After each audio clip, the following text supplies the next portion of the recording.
The steady beep of hospital monitors filled the air as I opened my eyes for the first time in 3 months. Everything was blurry, and my throat felt like sandpaper. A nurse rushed to my side, speaking words I couldn't quite grasp. But one thought cut through the fog in my mind. Where were my children? I'm Julia Thompson, and before the accident that put me in a coma, I was preparing for war with my mother-in-law, Margaret Sterling.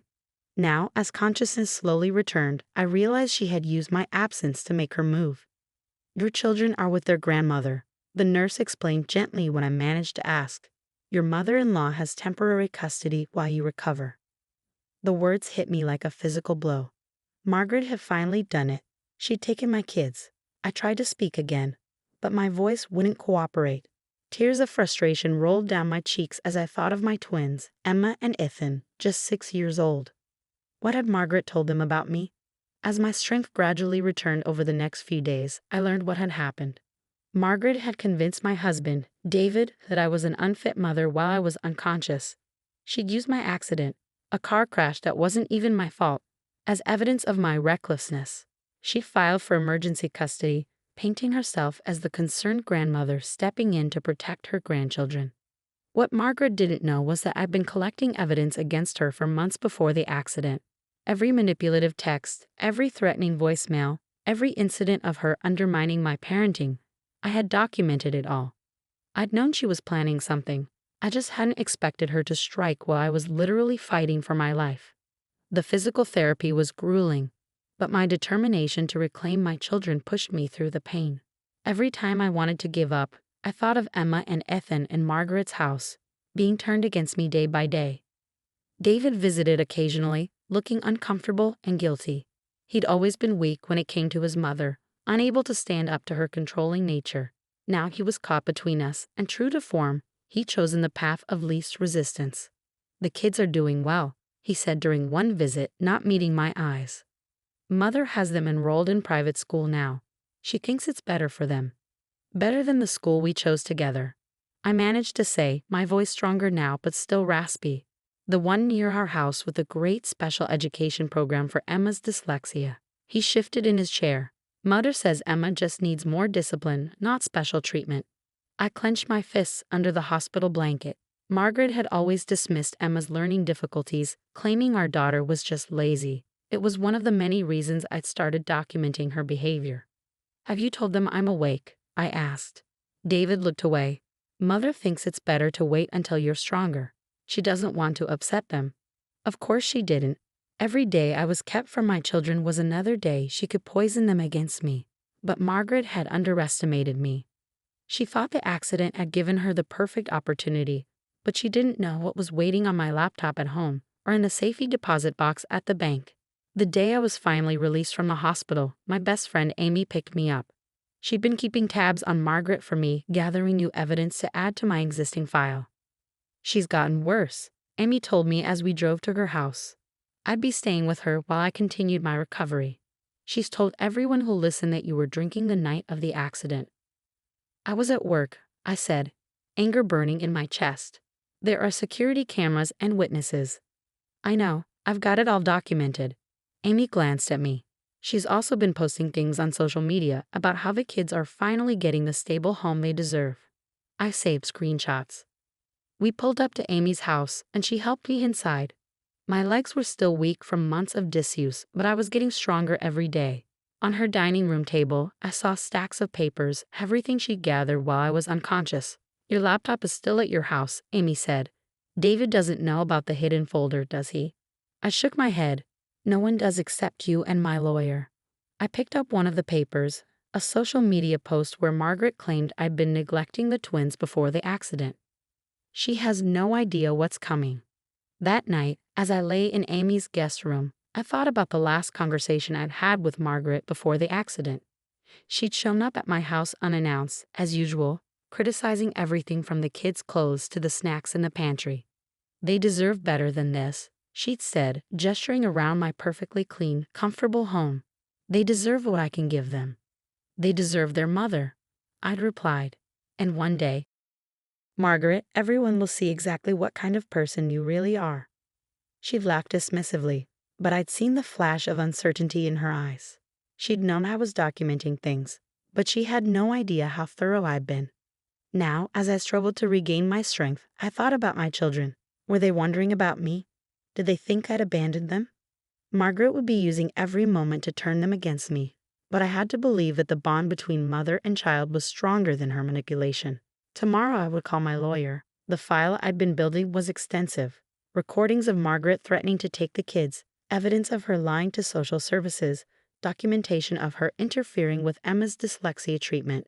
She thought my accident had given her the perfect opportunity to strike. Instead, it had given me the perfect opportunity to expose her true nature. Margaret Sterling was about to learn that you should never underestimate a mother's love or her capacity for strategic thinking. I closed my eyes, picturing Emma and Ethan's faces. "Hold on, babies," I whispered into the darkness. "Mommy's coming." The next morning, I met with my lawyer, Rebecca Chen, in her downtown office. Despite my still weakened state, I insisted on going through every detail of what had happened during my coma. "Margaret Sterling played this well," Rebecca admitted, reviewing the temporary custody papers. "She filed while you were unconscious, painted herself as the concerned grandmother stepping in during a crisis. The judge had little choice given the circumstances. But now I'm awake," I said, my voice firm. "And I have everything we need to show exactly who Margaret really is." I pulled out my phone, connecting to Amy's secure cloud drive where we'd backed up all my evidence. 3 years of documentation. Texts, emails, recordings, witness statements. "She's been planning this for years, Rebecca. The accident just gave her the opportunity she needed." Rebecca's eyes widened as she scrolled through the files. "This is comprehensive. You have recordings of her threatening to take the kids?" "Multiple recordings, plus evidence of her interfering with Emma's dyslexia treatment, lying to social services about my parenting, even attempting to bribe our nanny to spy on me." I leaned forward. "She's been trying to manipulate my children since they were born, and I've documented all of it." As Rebecca reviewed the evidence, I received a text from Amy. "Margaret just posted another Facebook update about the twins. You need to see this." The post showed my children at some expensive private school, wearing uniforms I'd never seen. Margaret's caption read, "So grateful these precious angels are finally getting the education and stability they deserve. Sometimes God works in mysterious ways to ensure children end up where they belong." My hands shook with anger as I showed Rebecca the post. She's using my accident, an accident that nearly killed me, to justify stealing my children. "This works in our favor," Rebecca said, taking screenshots. "She's creating a public record of parental alienation. But Julia, I need to warn you, this won't be easy. Margaret has resources, connections, she'll fight dirty." "So will I replied. "But unlike her, I have the truth on my side." That afternoon, I had my first physical therapy session since leaving the hospital. As I struggled through the exercises, my therapist, Maria, told me something interesting. "Your mother-in-law called the hospital several times while you were in the coma," she said, helping me with my leg stretches. "She kept asking about your prognosis, whether you'd have any permanent disabilities. She seemed disappointed when we told her you were expected to make a full recovery." I filed this information away, adding it to my mental list of Margaret's manipulations. She'd probably been hoping I'd be too impaired to fight back. Later that day, David came to Amy's house. He looked tired, older somehow. "The kids ask about you," he said softly. "Mother tells them you're still too sick to see them." "And you let her?" I couldn't keep the bitterness from my voice. "They're our children, David, not hers." "She's just trying to help," he started, but I cut him off. "Is she helping Emma with her dyslexia? Or is she still insisting our daughter just needs to try harder?" I pulled out my phone, showing him the videos I'd taken of Margaret berating Emma for her reading difficulties. "Is this helping?" David's face paled as he watched the footage. I didn't know." "Because you never wanted to see it," I said. "You've always chosen the easy path, letting your mother control everything because it's easier than standing up to her. But now she's hurting our children, and I won't let that continue." I showed him more evidence, the text messages where Margaret had outlined her plans to take the kids. The recordings of her threatening me when she thought no one was listening. With each revelation, I saw the carefully constructed image of his perfect mother crumbling. "She's not who you think she is," I said quietly, "and deep down you've always known that." He left looking shaken, and I knew Margaret would notice his distress. She demanded to know what I'd said to him, tried to reassert her control. Let her. The cracks were already showing in her carefully constructed facade. That evening, I received an unexpected visitor, my former nanny Sophie. She'd quit shortly before my accident, and now I knew why. Mrs. Sterling offered me money to spy on you, Sophie confessed, sitting in Amy's living room. When I refused, she threatened to ruin my reputation, make sure I never worked as a nanny again. I was scared, so I just quit. I'm so sorry, Julia. I should have told you. Would you be willing to make a statement? I asked. Legally, on record? Sophie nodded firmly. I saved the emails where she made the offers. And I recorded some of our conversations. I knew something wasn't right about how she was acting. Another piece of evidence to add to my arsenal. Margaret's web of manipulation was vast. But she'd made one crucial mistake. She'd assumed she was the only one who knew how to play the long game. As I lay in bed that night, my phone lit up with a text from an unknown number. It was a photo of Emma and Ethan, clearly taken that day. They looked sad, lost. Beneath it was a message. They're where they belong now. Don't make this harder than it needs to be.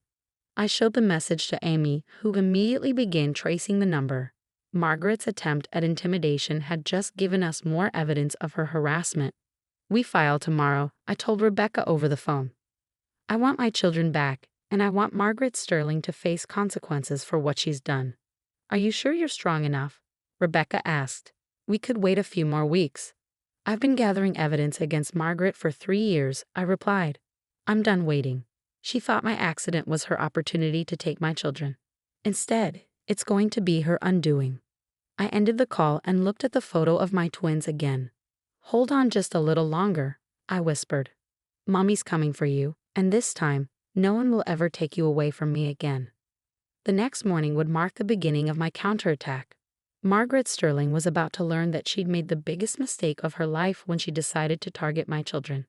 Because while she'd been playing at being the perfect grandmother, I'd been building a case that would expose her for exactly what she was, a manipulative, controlling woman who'd finally gone too far. And I was going to make sure everyone knew it. The courtroom was silent as my evidence against Margaret Sterling played on a large screen.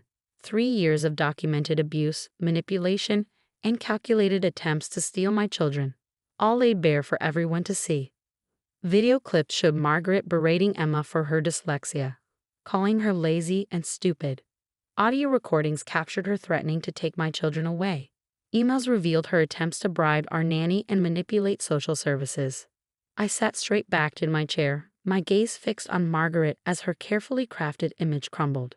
She had grown increasingly pale as each piece of evidence was presented, her perfectly manicured hands gripping the arms of her chair.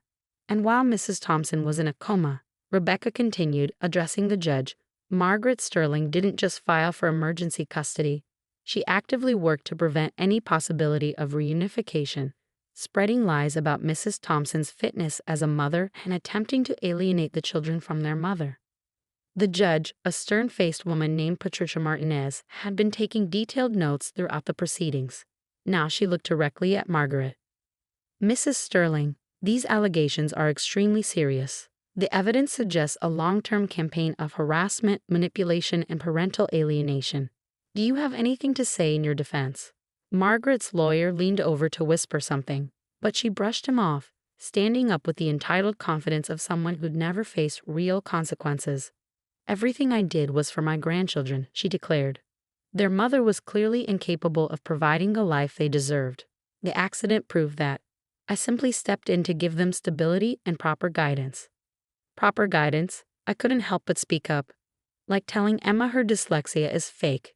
Like canceling her therapy appointments because you think she just needs discipline. Like telling my children their mother abandoned them while I was fighting for my life in a coma. Order. Judge Martinez called, though her expression had hardened at my words.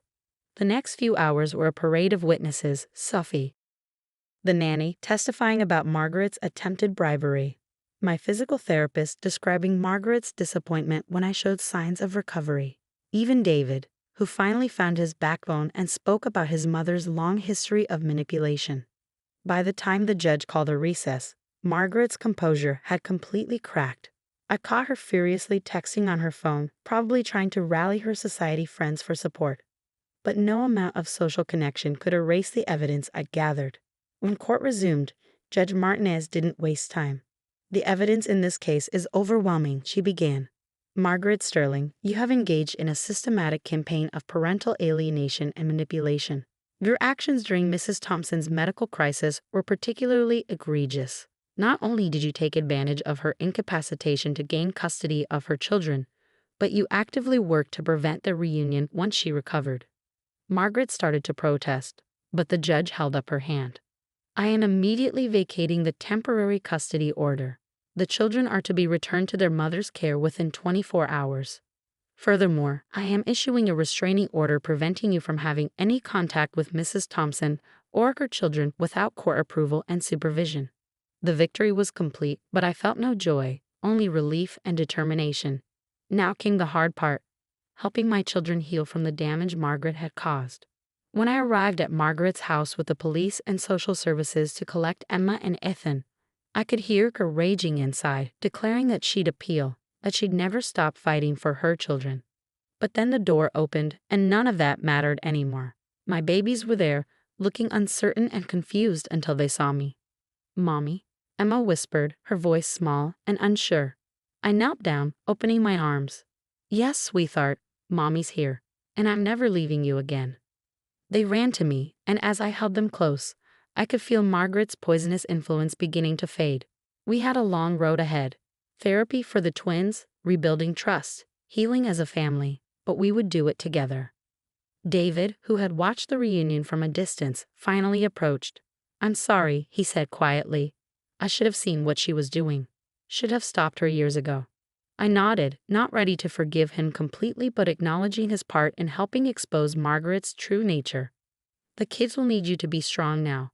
No more letting your mother control everything." "She won't," he promised. "I've already told her I'm cutting contact until she gets professional help. The kids come first now."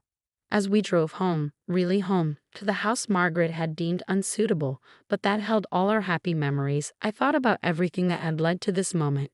Margaret had spent years weaving her web of manipulation, thinking she was untouchable. She never imagined that every step of the way I was building my case. "Are we really staying with you now?" Ethan asked from the backseat. "Grandmother said you didn't want us anymore." "Grandmother lied," I said firmly. "I will always want you. You're my children, and nothing will ever change that." Later that night, after the twins were asleep in their own beds for the first time in months, I received one final text from Margaret. "This isn't over." I smiled, taking a screenshot to add to my ever-growing file of evidence. "Yes, Margaret," I whispered to myself, "it is." Because while she had spent years playing the role of the perfect grandmother, I had been gathering proof of the monster beneath the mask. She thought my accident was her opportunity to steal my children. Instead, it had given me the chance to expose her true nature to the world. Margaret Sterling had finally learned the most important lesson of all: never underestimate a mother's love or her capacity for justice.